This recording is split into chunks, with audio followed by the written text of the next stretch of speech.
La pose d'un cathéter veineux central est un acte médical dont les indications sont nombreuses. Pour disposer d'un accès veineux de gros calibre, en cas d'impossibilité d'accès veineux périphérique, lors d'un traitement prolongé ou d'un débit continu, lors de délivrance de produits vénotoxiques, pour administrer simultanément des médicaments incompatibles entre eux, lors de monitorage hémodynamique. Il n'y a pas de contre-indication absolue, mais relative à des troubles sévères de l'hémostase, s'il existe une infection cutanée du site d'insertion, en l'absence réelle d'indication, ou en cas de fracture de la clavicule. Pour chaque pose de cathéter, le rapport bénéfice-risque doit être évalué par l'opérateur. Le malade est installé en décubitus dorsal strict ou en position de Trendelenburg, c'est-à-dire en léger déclive afin de dilater les veines et de prévenir l'embolie gazeuse. Le patient doit porter un masque chirurgical s'il n'est pas intubé. La tête du patient peut être tournée du côté opposé à la ponction, ce qui permet d'ouvrir l'angle costoclaviculaire. La veine sous-clavière est une veine profonde que l'on ne peut ni palper ni voir. Elle naît de la veine axillaire au bord de la première côte et se termine derrière l'articulation sternoclaviculaire en s'unissant à la veine jugulaire interne pour former le tronc veineux brachiocéphalique. Elle mesure de 30 à 70 mm et son calibre est de 15 à 25 mm.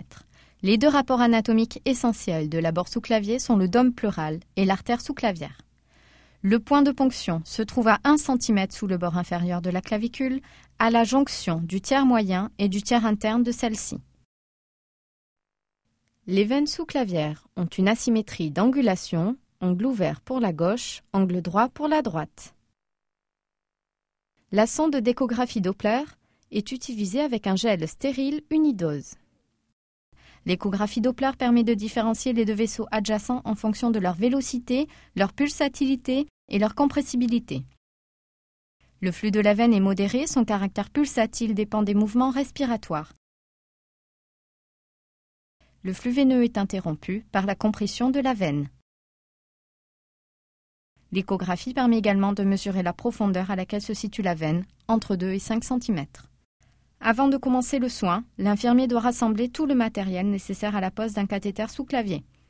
Il doit prendre les précautions standards d'hygiène, sans bijoux aux mains et aux poignets, une tenue propre, une coiffe, un masque chirurgical et procéder à un traitement hygiénique des mains par friction avec une solution hydroalcoolique avant de s'équiper de gants.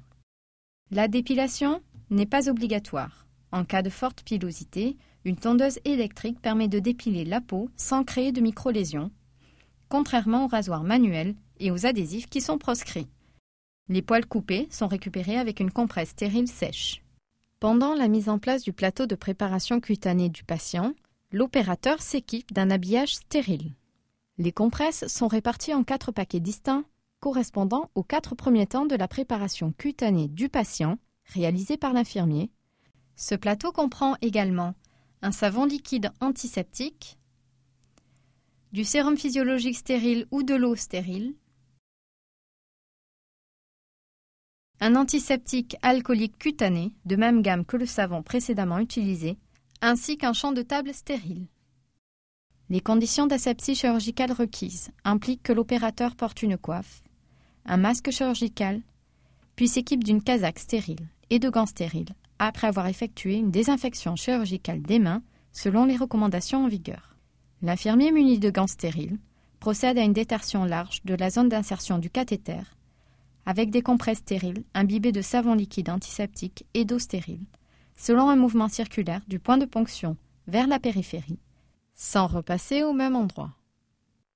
La zone d'insertion du cathéter est ensuite soigneusement rincée lors du deuxième temps de préparation cutanée, avec des compresses stériles imbibées d'eau stérile en répétant les mêmes gestes. Le séchage s'effectue avec des compresses stériles sèches afin d'éviter la dilution de l'antiseptique selon les mêmes gestes.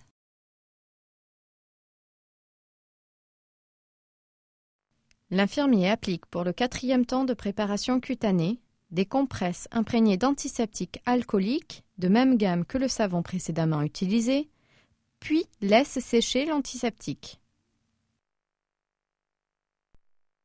Le 5e temps de préparation cutanée se déroule dans des conditions aseptiques. C'est l'opérateur, habillé stérilement, qui applique une nouvelle compresse imbibée d'antiseptique dermique alcoolique avec un mouvement circulaire centrifuge. La préparation cutanée doit être tracée dans le dossier patient. Après séchage spontané de l'antiseptique dermique, la zone opératoire est installée avec un champ stérile fenêtré large. Une anesthésie locale est préférable pour le confort du patient non sédaté. Après utilisation, l'aiguille de prélèvement est jetée dans une boîte adaptée sans être recapuchonnée. L'anesthésique locale est infiltrée dans les tissus environnant le site de ponction. En attendant que l'anesthésie locale agisse, l'opérateur prépare les lignes. Chaque voie du cathéter est raccordée à un robinet 3 voies qui sera dès lors considéré comme faisant partie intégrante du cathéter. Les autres composants assemblés pour former les lignes varient selon les produits perfusés et les méthodes d'administration. Contrairement au robinet 3 voies, les lignes seront changées à intervalles réguliers. Les lignes montées doivent être purgées avec leur soluté avant de les relier au cathéter. Il existe un système spécifique qui permet d'administrer les catécholamines au plus près du patient.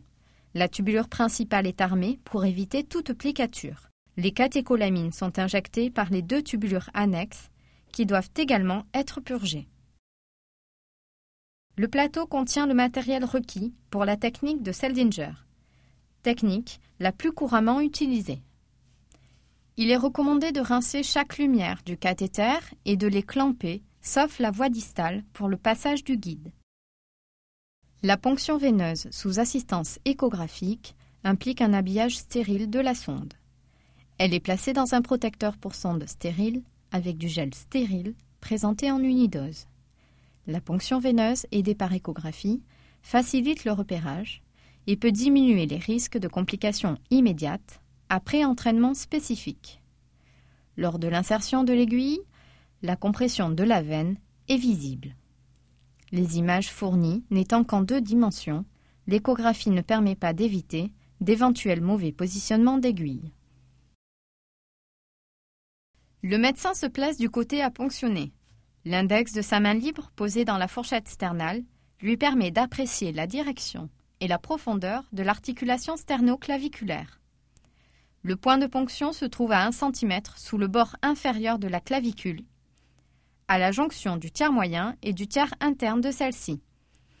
L'aiguille est dirigée en dedans, légèrement en haut et en arrière, en visant la face postérieure de la fourchette sternale. Le but étant de raser la face postérieure de l'extrémité interne de la clavicule. La ponction se fait à l'aide d'une aiguille montée sur une seringue en légère dépression du fait de la pression faible voire négative dans la veine sous-clavière. L'insertion de l'aiguille doit être lente. Si l'aiguille est insérée trop rapidement, la veine est collabée et a été transfixée lors de la ponction. Dans ce cas, l'aiguille doit être retirée lentement en maintenant une aspiration. Une fois le retour veineux obtenu, la seringue est retirée. Au retrait de la seringue, la lumière de l'aiguille est obturée en cas d'hypovolémie sévère.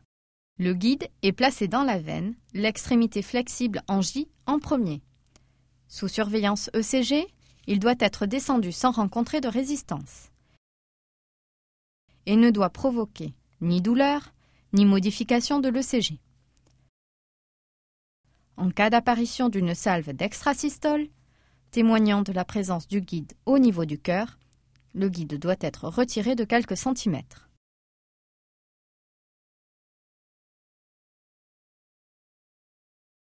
Une fois en place, le guide est maintenu lors du retrait de l'aiguille de ponction qui est jetée dans la boîte prévue à cet effet.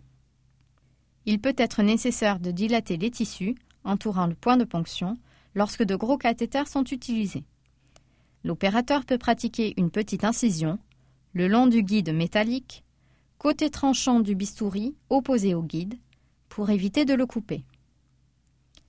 Il glisse le dilatateur tissulaire sur le guide jusqu'à l'entrée de la veine avec un mouvement de rotation sans forcer.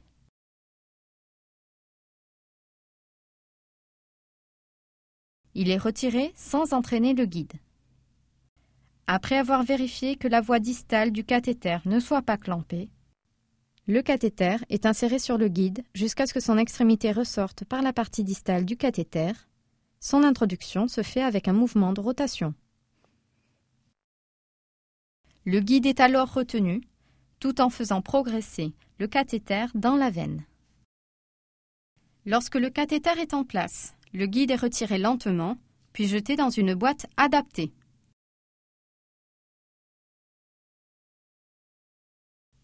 Il faut vérifier qu'un bon retour veineux peut être obtenu en aspirant chaque voie. Afin d'éviter la coagulation du sang, installez la ligne et purgez la voie. Cette étape est répétée pour chacune des voies.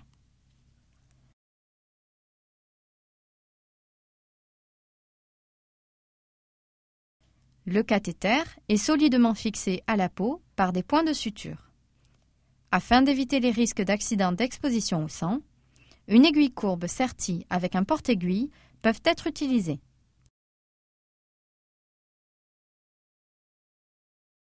En cas d'utilisation d'une aiguille droite sertie, ne pas diriger l'aiguille vers les doigts tenant l'ailette de fixation.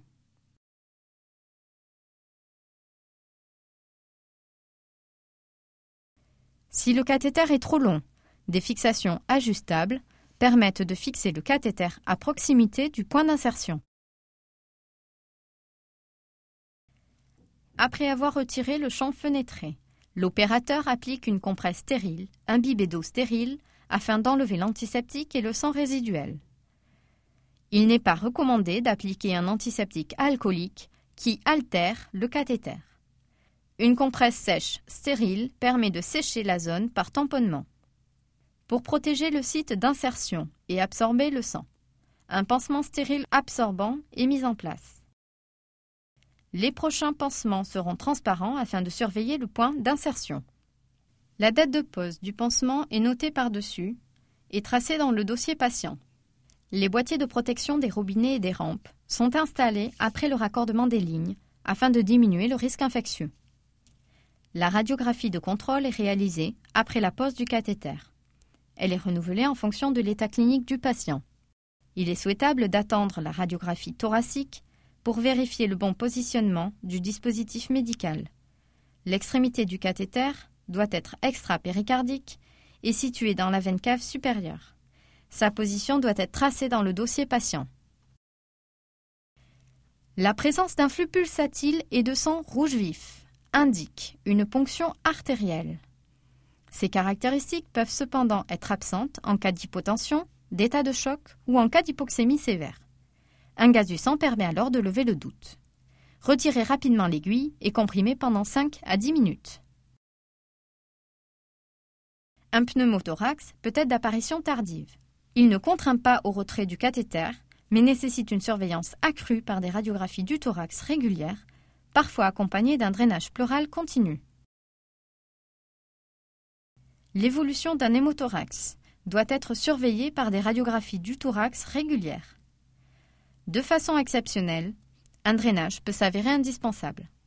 Lors de l'insertion du guide, l'apparition d'une tachycardie ventriculaire fugace sur le moniteur ECG du patient indique que le guide est en contact avec le tissu cardiaque. Il est nécessaire de le retirer afin de ne pas provoquer de lésions myocardiques.